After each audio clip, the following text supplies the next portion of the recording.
Assalomu alaykum azizlar. Yorobun, yaxshimisiz? Charchamayapsizmi? Bugun biz sizlar bilan koreys tilini 3 oyda erkin gapirish sirlari haqida gaplashamiz. Tayyormisiz? Ha aytgancha, topik sertifikatini olishning eng oson usullari haqidagi sirlarni ham bugun sizga ochaman. Demak, boshladik. Demak, koreys tilini 0 dan boshlab 3 oyda qanday qilib erkin gapirish sirlarini o'rganish mumkin, qanaqa qilib tez gapirish mumkin, qanaqa qilib grammatikalarni o'rganish mumkin, qanaqa qilib tezda topik sertifikatiga ega bo'lish mumkin. Albatta, buni shu video orqali sizga 0 dan boshlamoqchi bo'lgan demak yoshlarimiz uchun, umuman katta kichik 7 yoshdan 70 yoshgacha bo'lganlar uchun yoki bo'lmasam koreys tilini boshlagan, ancha vaqtdan keyin to'xtatib qo'yganlar yoki boshlab turib birdan to'xtatib qo'yganlar bor har xil sabablar bilan. Shular uchun va bundan tashqari ishga, o'qishga va grant yutishni juda ham istayotganlar uchun, ayniqsa yoshlar orasida bor, qanaqa qilib Koreyaga grant yutib olsam bo'ladi, qanaqa qilib Koreyaga ketsam bo'ladi degan savol beradiganlar juda ham ko'p.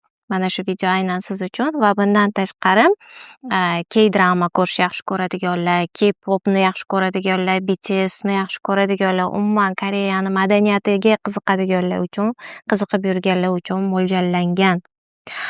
Xo'p, bugun sizlar bilan nimalarni ko'rib chiqamiz?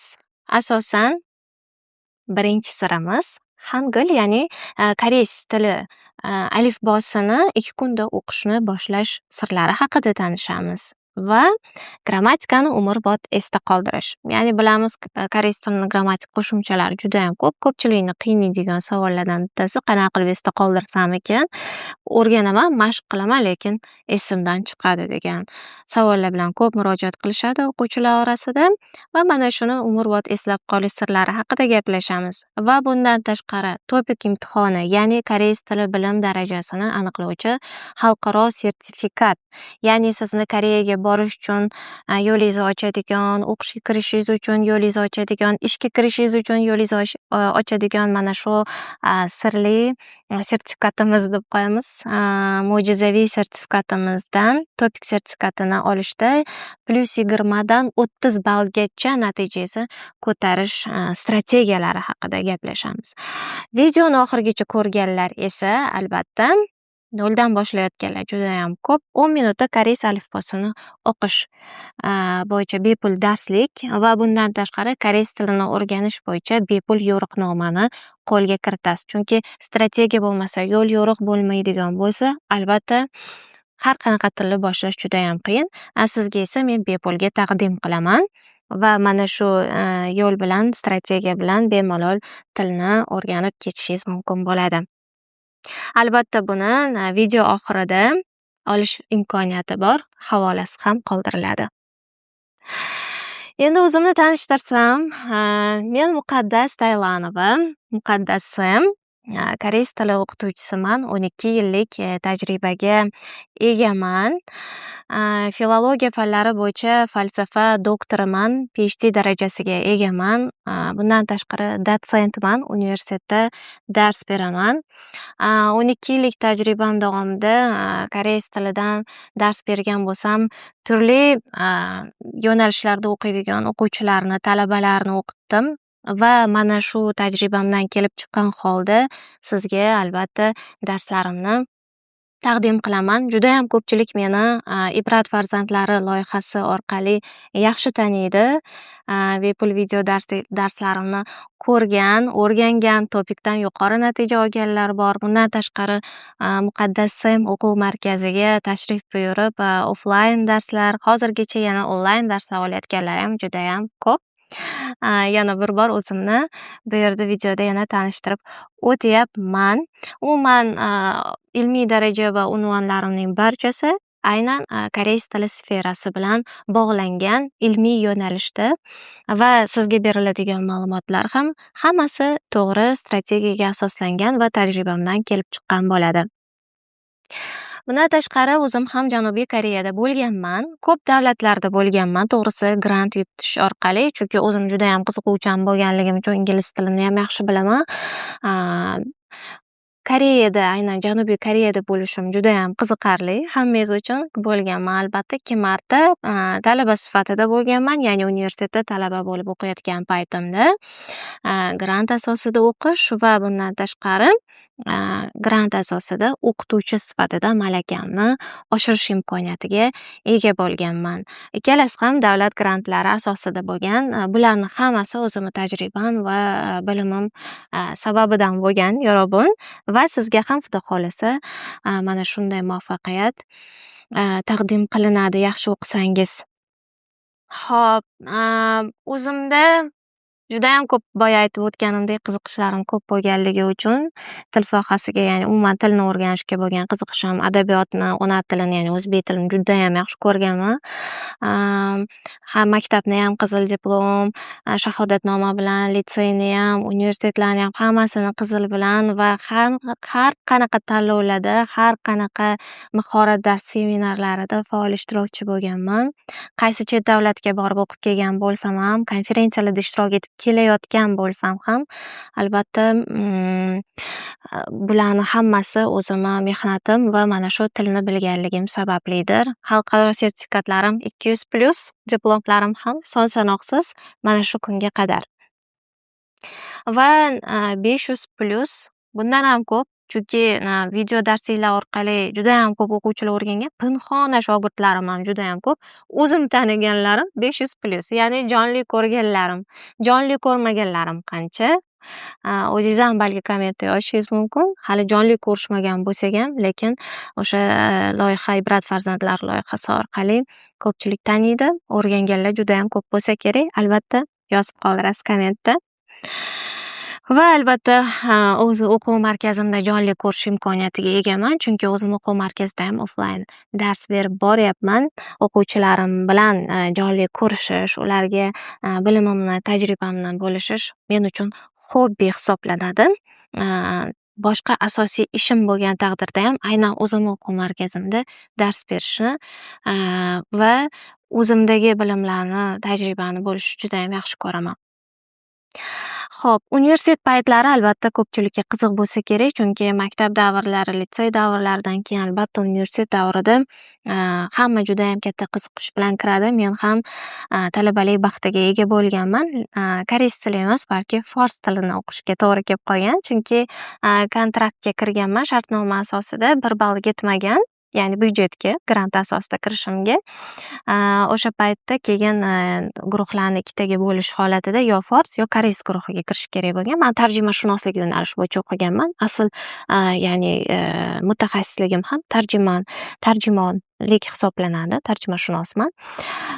Fors tiliga tushib qolganman birinchi kursimda. Judayam to'g'risini aytsam xafa bo'lganman, chunki men koreys tilini xohlagan edim. Undan oldin ham ozgina koreys tilini o'rgangan bo'lganman, lekin ko'p emas. Lekin fors tilini 1 yil o'qigan bo'lsam ham, ozgina bo'lsa ham o'sha harflarni yozishga, ozgina o'qishga muvaffaq bo'lganman, lekin baribir bitta ko'nglim koreys tilida bo'lgan. O'zim mustaqil koreys tilini o'rganishga harakat qilganman. Ozgina harflarini bilganligim uchun o'qishga harakat qilganman, o'zimni tanishtirishga, chagisoge qilishga, koreys tilida o'zimni tanishtirishga harakat qilganman. Chunki imtihon bor edi 2-kursdan o'tishim uchun. Va 2-kursda menga koreys tilini o'qish baxti berilgan. Men koreys tilini universitetda, Toshkent davlat sharqshunoslik universitetida davom ettirishga muvaffaq bo'ldim. O'quvchilarimizni natijalari haqida gapiradigan bo'lsak, albatta hozirgi kunga qadar judayam ko'p natijalar bor, lekin ayrimlarini sizlarga bo'lishmoqchiman. Bizni o'quv markazimizda o'zimda ta'lim olganlar, onlayn ta'limda olayotgan o'quvchilarim ichida pik zo'r rezultatlar olganlar judayam ko'p, maksimal ball olayotganlar ko'p. Hammasida strategiyalar, yo'nalishlar aniq va tiniq berilganligi sababli 200 ga 200 ball. Ya'ni topik bilasiz, topik 1 imtihonida maksimum ball 200 ball, mana shu 200 dan 200 ball olganlar ham bor. Yoki bo'lmasam 2-daraja qo'lga kiritish uchun 156 ball, topik 1. Juda ham qisqa muddat, taxminan 2-3 oy muddatida 0 dan boshlab shu darajaga erishish. Yoki bo'lmasam 5-daraja qo'lga kiritganlar ham. Bularni hammasi birinchi navbatda mehnat qilganligi, biz chizib bergan strategiyalarni to'g'ri qo'llaganligi uchun. 5-daraja olgan o'quvchilarimiz. Bularni natijalari albatta bizani quvontiradi. O'quvchilarimni, talabalarimni har birini olayotgan natijasi albatta mening yutug'im hisoblanadi. Ustozning natijasi faqat shogirdlari bilan. Mana shu shogirdlarim yuzimizni yerga qaratmadi.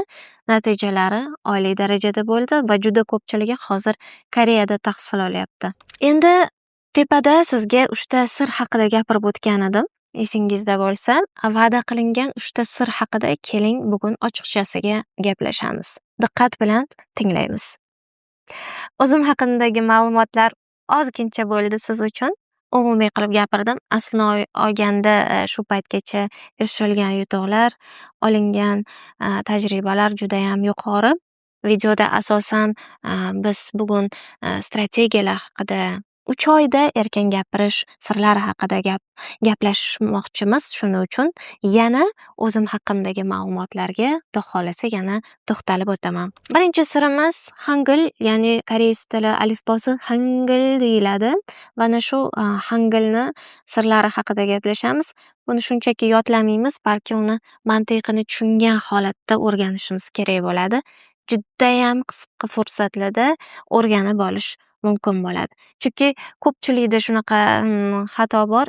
Ingliz tili alifbosini, o'zbek tili alifbosini yoki rus tili alifbosini qanaqa o'rgansa, xuddi shunaqa stilda, uslubda yodlab ketadi va qarabsizki, ani o deyish, oni a deyish yoki ayrim bir o'sha undoshlarni adashtirish holatlari judayam ko'p bo'ladi. Boshida boshlab olish juda qiyin bo'ladi. Boshida chiroyli va yengil boshlagan odam koreys tilini qiziqib o'rganib ketadi. Agar yengil boshlamaydigan bo'lsangiz, qiyin ekan bu til, Xitoy tilidan farq qilmas ekan degan tushuncha paydo bo'lishi mumkin.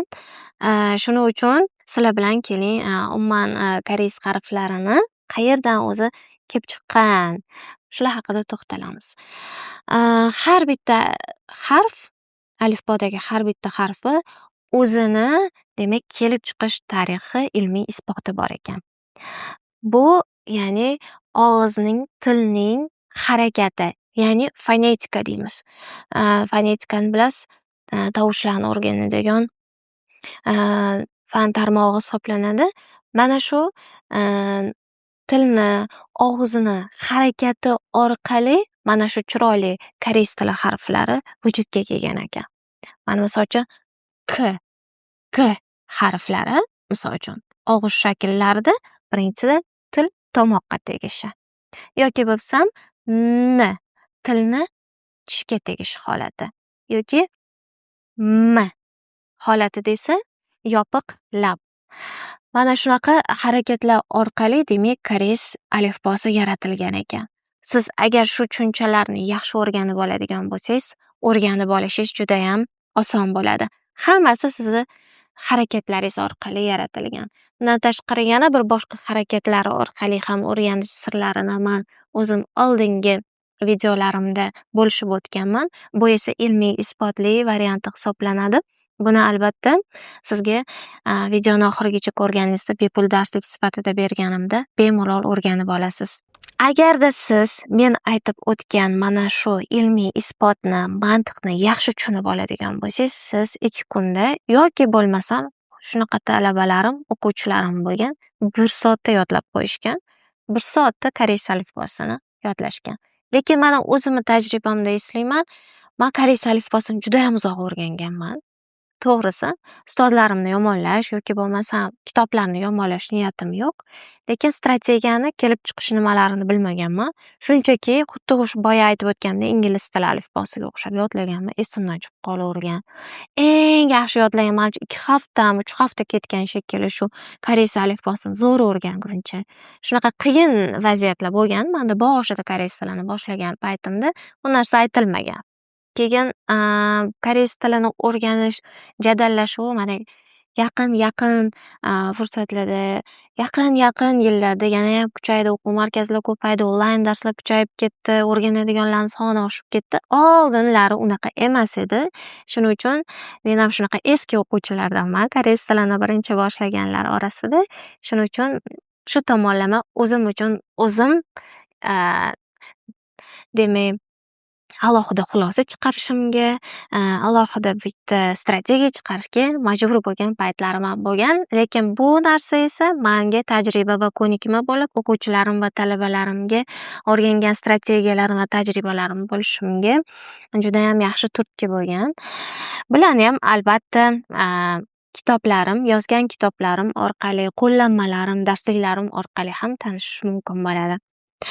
Xo'p, demak yodlayolmas ekanmiz. Boya aytib o'tganimdek, mantiq orqali, ilmiy isbotlar orqali ko'rib chiqar ekanmiz.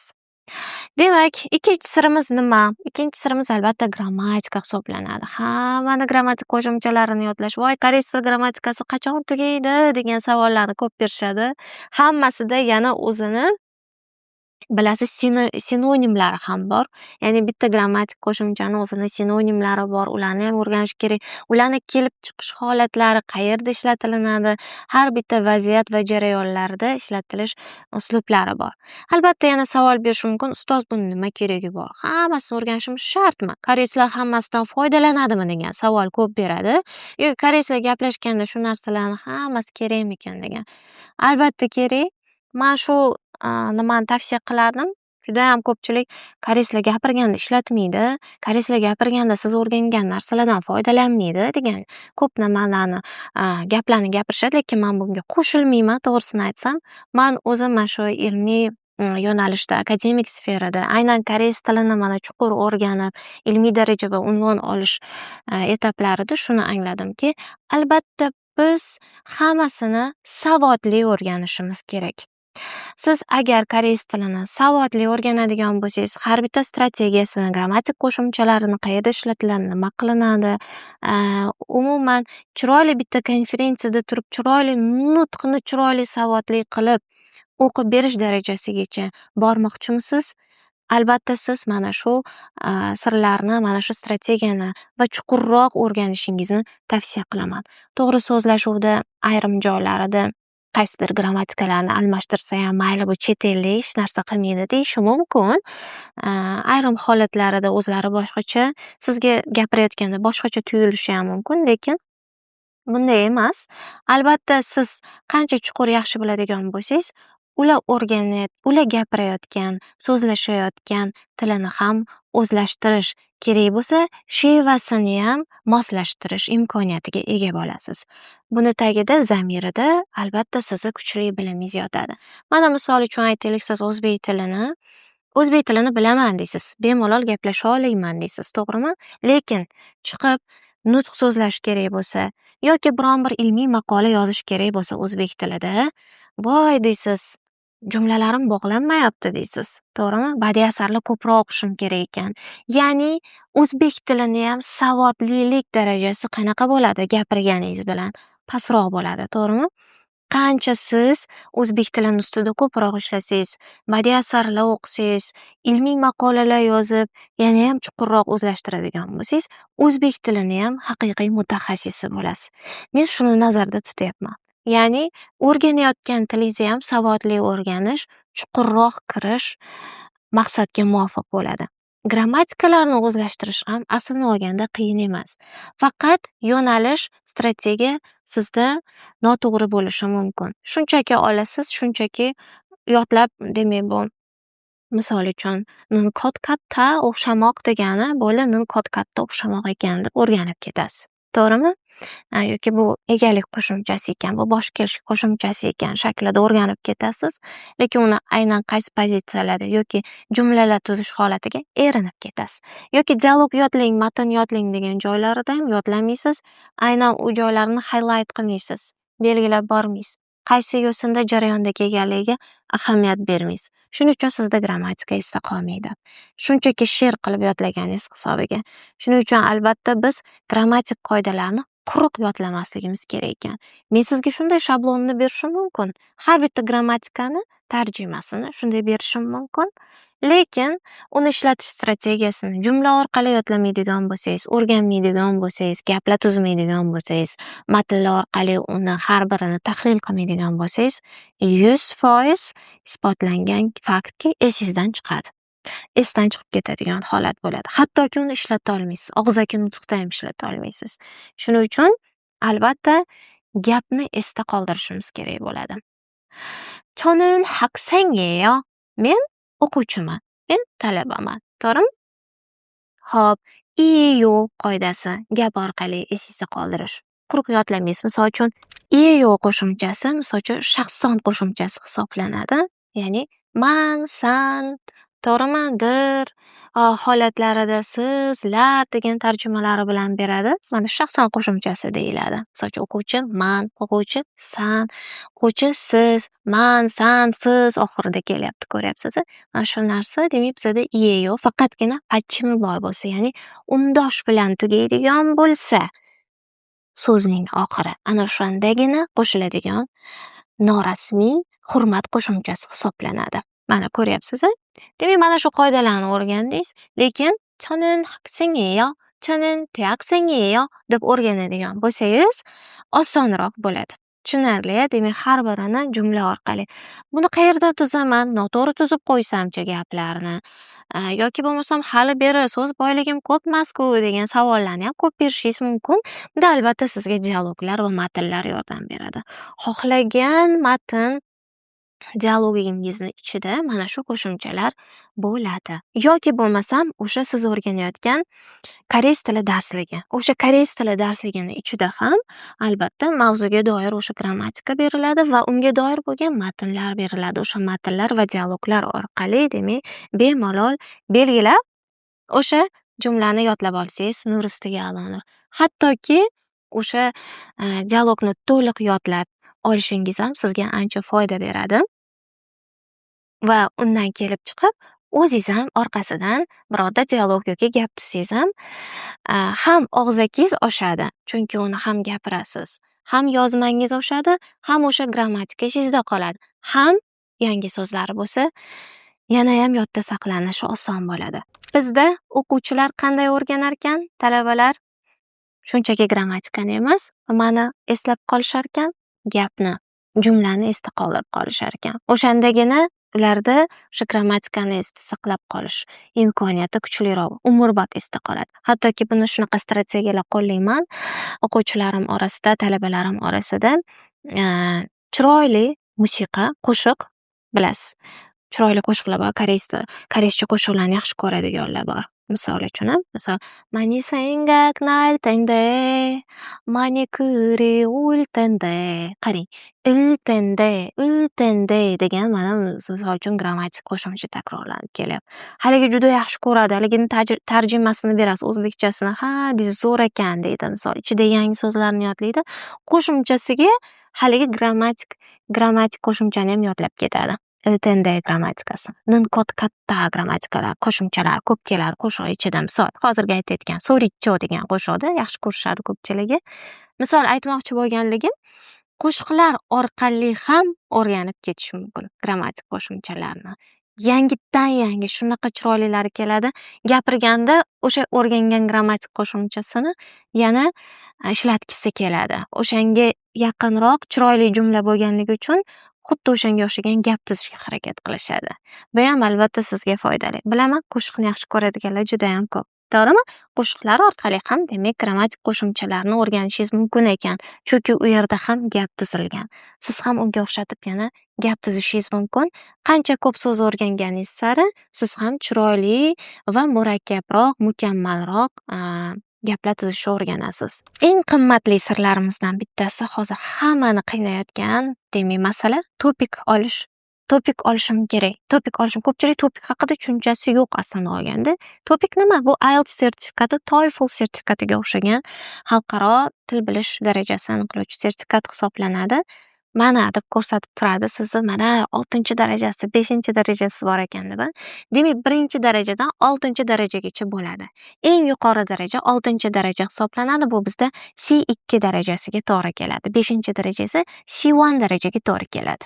Ya'ni ko'pchilikning tushunchasi bo'yicha aytadigan bo'lsak, eng yuqori natijalar hisoblanadi. Demak, bizda birinchi darajani ham qadri bor ekan koreys tilida, ikkinchi darajani ham qadri bor ekan, 6-chi darajani ham qadri bor. Demak, har bitta darajani o'zini qadri bor ekan. Har bitta bosqich sizni Koreyaga kirib kelishingizga yordamchi qurol hisoblanadi. Tushunarli. Hattoki shu 2-darajani qo'lga kiritganlar ham bemalol gapira oladi. Nimaga desangiz, chunki kundalik so'zlashuv, barcha grammatik qo'shimchalari va so'zlari beriladi. Demak, bu bizda topik deb nomlanadi, lekin topik bu bizda bilim deb ayta olmayman. Bu strategiya hisoblanadi. Ya'ni testlarni qanchalik yaxshi ishlashingizga qarab turib siz baholanasiz. Demak, topikda asosan eshitish, o'qish va yozish ko'nikmalari aniqlanadi. Birinchi, ikkinchi daraja uchun esa faqatgina o'qish va eshitish ko'nikmalari. Qolgan 3-darajadan 6-darajagacha esa yozish ko'nikmasi ham qo'shiladi. Demak, mana shularni hammasini o'zini strategiyalari, sirlari bor ekan. Qayerda qanaqa ishlash kerak, nimalarga e'tibor berish kerak, aynan qanday so'zlarni yodlash kerak bo'ladi, aynan qaysi grammatik qo'shimchalar bizga yordam beradi degan joylari bor. Mana shu narsalarni asosan barchangiz bilishingiz kerak bo'ladi. Topikdan yuqori ball bu faqat til bilishga bog'liq bo'lgan narsa emas ekan. Bu albatta boya aytib o'tganimdek, demak, imtihon strategiyasiga bog'liq ekan. Mana boyaga aytganimdek, strategiyasi nimadan iborat ekan? Mana tinglash strategiyasi. Tinglash deganda, demak, eshitib testni to'g'ri belgilashingiz kerak bo'ladi. To'g'rimi? Bunda ham albatta sizni diqqatni jamlash ko'nikmasi. Diqqatni jamlash bo'yicha ham albatta o'rgatib boramiz. Chunki diqqat jamlanmasa, xayolingiz boshqa joyga ketsa ham, bilgan taqdiringizda ham, demak, noto'g'ri belgilab qo'yish holatlari yuzaga kelishi mumkin. Yoki bo'lmasam o'qish strategiyasi. Uni o'zini strategiyalari bor. Maxsus yodlanadigan so'zlari, qo'shimchalari bor, yo'llari bor testni ishlash. Tezroq ishlash kerak. Hammasi vaqtga bog'langan bo'ladi. Vaqtdan o'tib ketsangiz bo'ldi, olib ketishadi. Ya'ni kutib o'tirmaydi. Ha, Javohir yoki Anora yozib bo'lguncha kutib turaman demaydi, bo'ldi, yig'ishtirib olib ketadi. Mana shu joylari bor. Vaqt bilan ishlash ko'nikmasini juda ham oshirish kerak bo'ladi.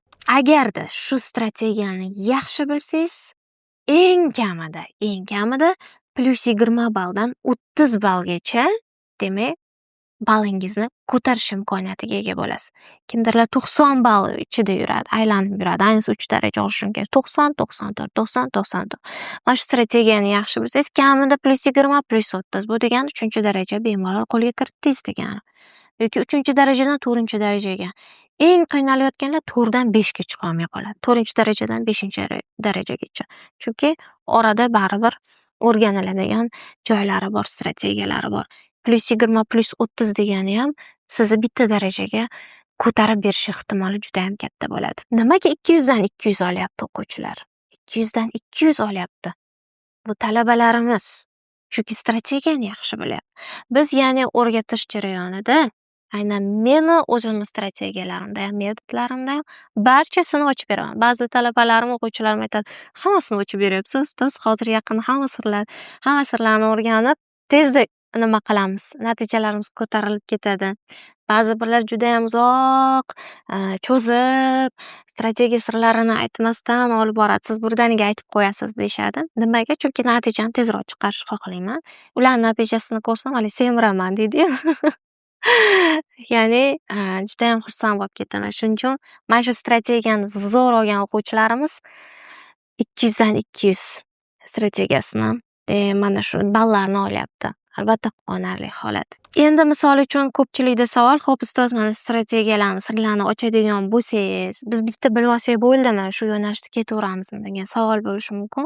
Albatta uni takrorlash ham kerak. O'sha strategiya va sirni ham yodlab olishingiz kerak. Ha, demak, mana bu mana shunaqa qilsam, shunaqa bo'lar ekan, demak, takrorlashim kerak. Chunki bilamiz, esdan chiqaruvchimiz mana shuni bilgan holatda o'sha o'rgatilgan strategiyani ham takrorlashingiz kerak bo'ladi.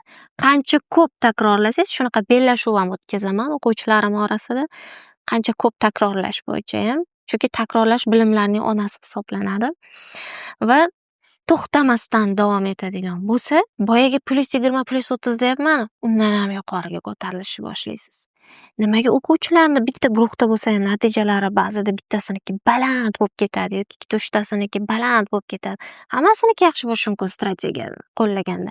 Lekin juda ham ko'p takrorlagandan haligi mukkasidan ketib qo'llaydiganlar bo'ladi-da, natija juda ham bomba bo'ladi. Zo'r natija chiqib ketadi. Ko'p takrorlaydi chunki. Takrorlashdan sababi. Bitta narsa borki, motivatsiya degan narsamiz bor. Misol uchun ko'pchilik ustoz deydi, motivatsiyam tushib ketyapti. Nimaga desa, yolg'iz o'rganayotgan bo'ladi. Hech kim unga motivatsiya bermaydi. Yonida bitta sherigi yo'q yoki bitta ustozi yo'q. Yolg'iz o'rganadi, motivatsiya tushishni boshlaydi. Chunki yonida chalg'ituvchilar ko'p bo'ladi. Nima qilasan koreys tilini o'rganib? Senga nima kerak? Nima daromad ham olarding? Borarmiding shu Koreyaga? Nimalarni orzu qilyapsan degan savollarni ko'p beradiganlar ko'p bo'ladi. Nima qilasan? Undan ko'ra ingliz tilini o'rgan, undan ko'rasi nemis tilini o'rgan, Germaniyaga ketasan degan ko'p chalg'ituvchilar ko'p bo'ladi. Yolg'iz o'rgangan odamga hujum qiladiganlar ko'p bo'ladi. Ko'p ko'ramizda bu narsani. Afsuski, shu yolg'iz bo'lganligi uchun motivatsiya sekin-sekin tushishni boshlaydi o'quvchilarda. Kimdir yaxshi iroda bilan olib ketadi shu narsani. Irodali bo'lib, yo'q deydi, maqsad juda aniq topib ketadi. Ba'zilarga shu narsa ta'sir qilishi bo'ladi. Ta'sir qiladi. Yana bitta masala, siz yiqilib qolishingiz sabab bo'lishi mumkin. Savollaringiz ko'p. O'rganyapsiz, savollaringiz ko'p. Kimga murojaat qilishni bilmaysiz. ChatGPTga yozishingiz mumkin yoki ozgina koreys tilini bilgan do'stingizdan so'rashingiz mumkin, lekin qoniqmaysiz javoblardan. Sizga birani yaxshilab tushuntirib bersa-da kimdir. Shunaqa yengil bo'lardingiz. O'sha qiyin sizni qiynayotgan savoldan o'tib ketgan bo'lardingiz, to'g'rimi? Shunaqa joylari bo'ladimi? Misol, menda shunaqalar ko'p bo'lardi-da boshida. Koreys tilini endi boshlagan paytlarimda ko'p savollarim bo'lardi.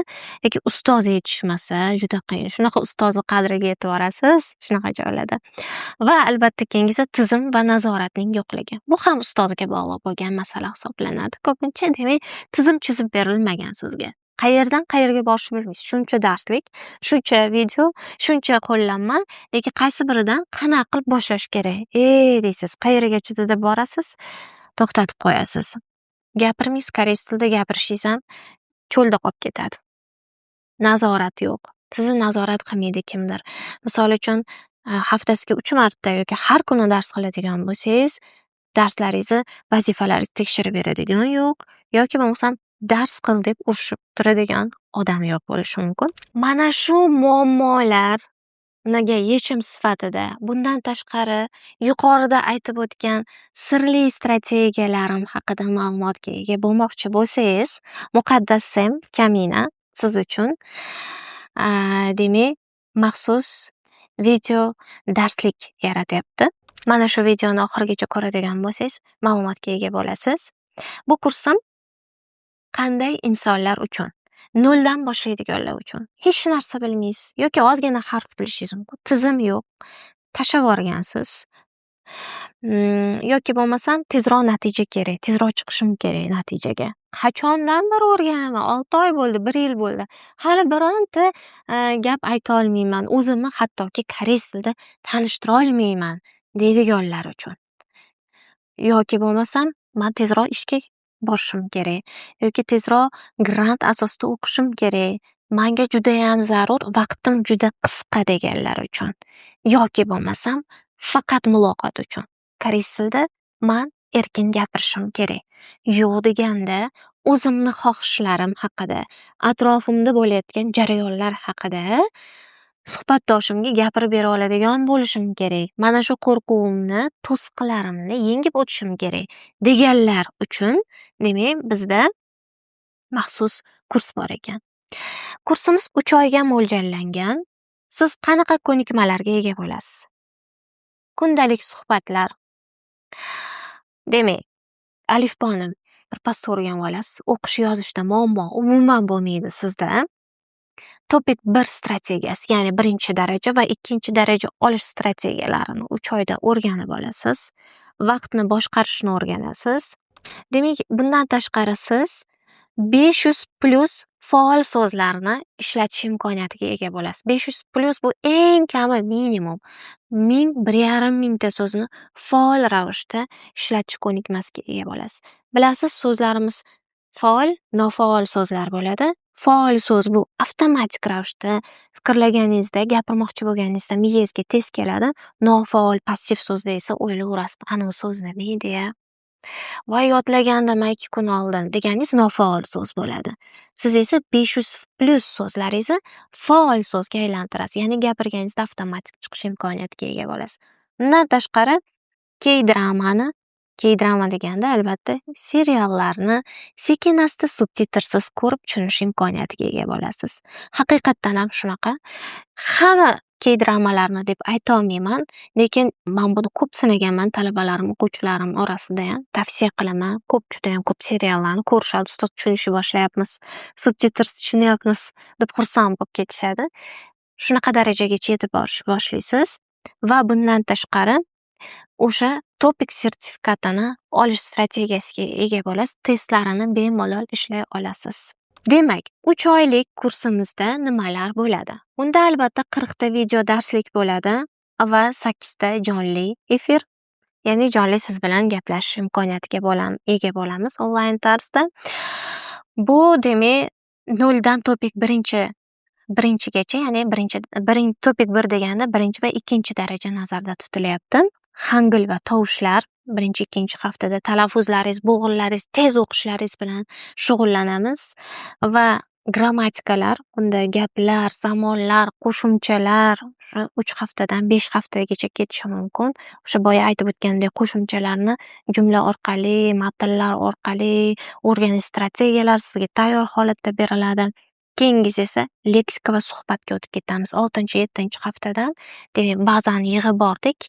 Undan so'ng esa faqat so'zlashuv bilan ishlashni boshlaymiz.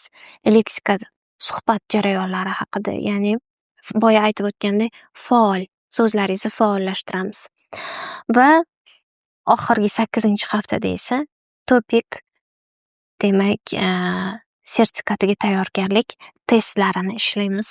Albatta, buni ham bemalol ishlash ko'nikmasiga ega bo'lasiz. Bu yoqda bazani yaxshi yig'ganingiz hisobiga qiyin bo'lmaydi. Boya aytib o'tganimdek, 1-2 haftadagi to'g'ri talaffuz, bo'g'in tuzilishi, 50+ so'zni o'qish, yozish. 50+ bu minimum. Siz bemalol o'qiysiz qolgan matnlarni ham. Va albatta, hangilni ichida kundalik salomlashish qoidalari, xayrlashish, umuman suhbat jarayonlarida rahmat deyish, assalomu alaykum, qornim ochdi, yegim kelyapti, yozishim kerak, o'qishim kerak degan so'zlarni ham albatta o'rganib olasiz. Va grammatikalarimizda eng ko'p ishlatiladigan 30+, 40-50 tagacha bo'lgan yana qo'shimcha grammatik qo'shimchalar ham bo'ladi. Bularni hammasini o'rganish imkoniyatiga ega bo'lasiz. Real dialoglar orqali mustahkamlanadi. Bemalol o'rganasiz. Misol uchun, bu grammatik qo'shimcha desa, jumlalaringizga, gaplar, dialoglaringizga kelgani uchun bemalol o'rganish imkoniyatiga ega bo'lasiz. Leksika va suhbat eng chiroyli joyi hisoblanadi. K-drama parchalaridan ko'rib o'rganish holatlari yoki bo'lmasam do'konga borganingizda va bundan tashqari AI, sun'iy intellekt bilan birgalikda amaliy jonli suhbat qilish imkoniyatlariga ega bo'lasiz. Albatta, birinchi navbatda topikda vaqt bilan ishlash holatlari. Boya aytib o'tdim sizga, topik ishlayotganingizda agar oxirigacha bormasangiz, avvalada qog'ozingizda dedim-ku, vaqt bilan ishlash strategiyalari. Birinchi navbatda ro'yxatga o'tish, qanaqa qilib o'tish kerak, qanaqa reja tuzish kerak, bularni ham albatta yo'l yo'riqlari aytib o'tiladi. Va bundan tashqari mock imtihon, oldindan topik imtihoni yechiladi. O'sha oldin o'tgan imtihonlarning testlari ishlanib, tahlil qilinadi. Bundan tashqari kurs ichida sizda AI bilan sun'iy o'sha suhbat qurish imkoniyati, istalgan vaqtda mashq qilish imkoniyati, 100+ kitobimizni kutubxonasi bilan tanishasiz. Ya'ni kutubxona, kitoblar bilan tanishasiz. Bunda cheksiz qo'shimcha materiallar, undan tashqari o'zimning muallifligimdagi qo'llanmalar, darsliklar bilan ham tanishasiz. Chunki men universitet dotsentiman, ustoziman, qo'llanmalar judayam ko'p yarataman, darsliklar ko'p qilaman, strategiyaga oid bo'lgan barchasi talabalarim foydalanadi. Mana shularniyam sizga albatta beraman. Bundan tashqari K-drama orqali darslar real koreys tilini his qilishingiz uchun va grammatik kartochkalar tezkor takrorlashingiz uchun bo'ladi. Bularni hammasi 3 ta tarif bilan, ya'ni standart, premium va VIP tariflari bilan bo'ladi. Bularni hammasi bilan shunday videoni to'xtatib, hozir o'qib olishingiz mumkin. Nimalar ichiga kiradi? Boya aytib o'tgandek, o'sha 40 ta video darsliklar, 8 ta jonli efirlar, albatta bilan kurator nazoratlari bor. VIP tarifida esa o'zim shaxsan shug'ullanaman. O'zim shaxsan sizlar bilan muloqotda bo'laman. Hattoki o'sha jonli ko'rish imkoniyatlari ham xudo xolasa bo'ladi. Bularni bir-biridan farqi nimaki? O'sha sotib olgan kursingizni sizda qancha vaqt sizda qolishi, kuratorlarning nazorati va meni ishlash, ya'ni kaminani o'zi siz bilan jonli ishlash holatlari ham bo'ladi. Mana shunga qarab turib tariflar bo'lingan va mana ekraningizda turibdi. Hammasini demak narxlari ham berilgan, bemalol tanishib olishingiz mumkin bo'ladi. Demak, sizda ikkita yo'l bor ekan. Videoni yoping-da, eski holaticha qoling. Hammasini to'xtating. Koreys tilini o'rganmang. Bo'ldi, yo'q, men o'zim o'rganaman. Ana shuncha bor-u, darsliklarim bor-u, o'zim eplayman-da deydi. O'zi eplayman deydi, lekin yarim yo'lda qolib ketgan bo'ladi. Natija sekinlashadi yoki baribir yana cho'lda qolib ketadi o'sha odam. Baribir tizimli, strategiyali ravishda o'rganishi o'zini baribir foydasi juda ham katta bo'ladi. Ikkinchi yo'lingiz bor, albatta hoziroq boshlash. Joyingizni hoziroq band qilishingiz kerak, chunki joylar soni cheklangan. Biz cheklangan, demak, joylar qo'yganmiz, ya'ni hamma bilan ham shug'ullana olmaymiz, natijani ko'proq chiqarishimiz kerak. Shuning uchun joyingizni band qilib qo'yishingizni tavsiya qilgan bo'lar edim. Albatta joy band qilish uchun mana ekraningizda turibdi. Demak, Sam Korean Bot bilan birgalikda buni albatta pastda ham qoldiramiz ссылкасini. Videoni tagida bemalol joyingizni band qilishingiz mumkin. Va videoni oxirigacha ko'rganingiz uchun sizga demak darslik Hangul darsligi va koreys tilini o'rganish bo'yicha yana kichik yo'riqnomani ham qo'lga kiritishingiz mumkin bo'ladi. Bu sizga bepulga taqdim qilinadi. Bularni ham bemalol qo'lga kiritishingiz mumkin bo'ladi. Mana shu botga yozsangiz sizga avtomatik ravishda beriladi va men sizlarni hammangizni sizga sanab o'tgan sirli strategiyalardan boxabar bo'lishingiz uchun o'zimni kursimda kutib qolaman. Barchangiz bilan albatta ko'rishamiz. Kurs oxirida hammangiz bilan ko'rish niyatim bor. Joylarni tezroq band qilishingiz kerak bo'ladi faqat va siz bilan jonli ko'rishgan paytimizda yoki onlayn tarzda gaplashganimizda o'zingizni bemalol koreys tilida tanishtirib, bemalol o'zingizni demak taassurotlaringizni aytib bera oladigan darajaga chiqishingizni juda ham xohlar edim. Hattoki topikdan yaqin qolsa, topikdan registratsiya qilishga ham yordam beramiz. Registratsiyadan o'tib, ro'yxatdan o'tib, topikka kirib chiqqaningizdan so'ng sertifikatlaringiz bilan ham bo'lishingizni so'rab qolardim. Mana shu kursimiz siz uchun barakali bo'lishini va mana shu kursimiz sizga foydali bo'lishini, shu kurs orqali siz yuqori natijalar va o'zingiz ko'zlagan chiroyli maqsadlarga yetishingizni so'rab qolgan bo'lardim. 3 oyda koreys tilida gapiring. 3 oy ichida topikdan 2-daraja olish strategiyalari bilan muqaddas Sam orqali erishing. Rahmat.